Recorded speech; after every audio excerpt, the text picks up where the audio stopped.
दोस्तों आज सुनिए एक सादी सी सिंपल सी कहानी जो दे जाएगी आपको एक सिंपल सी सीख, लेकिन ऐसी सीख जो हम सब जानते हैं पर उस पर अमल करना भूल जाते हैं, क्योंकि कभी कभी ऐसा करना मुश्किल हो जाता है।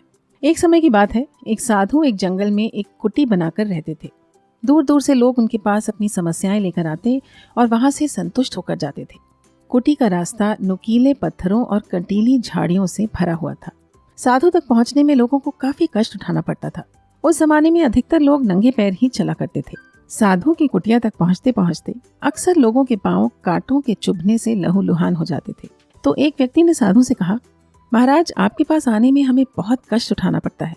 ये रास्ता पथरीला और कांटों से भरा है। आपके पास तो राजा महाराजा भी आते हैं। आप उनसे कहकर इस रास्ते को ठीक करवा दीजिए ना। इस रास्ते को राजा चमड़े से ढकवा देंगे तो कांटों से हमारी सुरक्षा हो जाएगी। उस व्यक्ति की बात सुनकर साधु मुस्कुराए, फिर बोले, सिर्फ यहाँ चमड़ा बिछाने से समस्या हल नहीं होगी।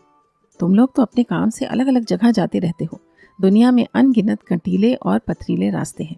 सभी जगह चमड़ा बिछाना असंभव है।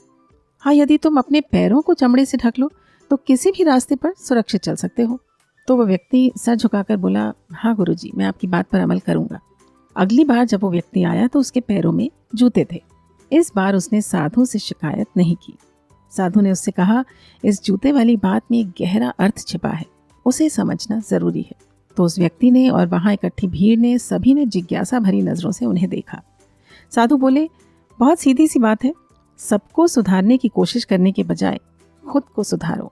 सबको सुधारना मुश्किल होता है। इसके मुकाबले खुद को सुधारना हमेशा आसान है, लेकिन उसका प्रभाव सबको सुधारने जैसा ही होता है। क्यों दोस्तों, क्या आप इस बात से अग्री करते हैं? यदि हाँ तो कर दीजिए सुविचार को लाइक और शेयर, कमेंट करके अपने विचार भी रखिए। जुड़ना चाहते हैं सुविचार परिवार के साथ तो कर लें चैनल को सब्सक्राइब और दबा दें बेल आइकन को भी। जान लेते हैं आज के शब्द। अमल करना, टू फॉलो, संतुष्ट, सैटिस्फाइड, कुटी, हट, नुकीले पत्थर और कंटीली झाड़ियाँ, sharp stones and thorny bushes, कष्ट, ट्रबल और सफरिंग। उस जमाने में अधिकतर लोग नंगे पैर ही चला करते थे। इस सेंटेंस को इंग्लिश में कैसे कहेंगे? Maximum number of people used to walk barefoot in those times. Lahuluhan, covered in blood. Raja Maharaja, kings and emperors. Suraksha, safety. Unginat, infinite. Shikayat, complaint. जिज्ञासा भरी नजरों से उन्हें देखा. Looked at them with eyes full of curiosity. सबको सुधारने की बजाय खुद को सुधारो. Improve yourself instead of trying to improve everyone. बताइए कितने नए शब्द या फ्रेजेस सीखे आपने? लिख दीजिए उन्हें कमेंट्स में, अपने नोट्स में, जिससे अच्छे से याद हो जाए। आपको याद दिला दें, अब आप सुविचार को हफ्ते में 3 दिन सोमवार, बुधवार और शुक्रवार को सुन पाएंगे। तो हम आपसे मिलते हैं परसों। तब तक स्वस्थ रहें, मस्त रहें, सुविचार को सुनते रहें and have a great day.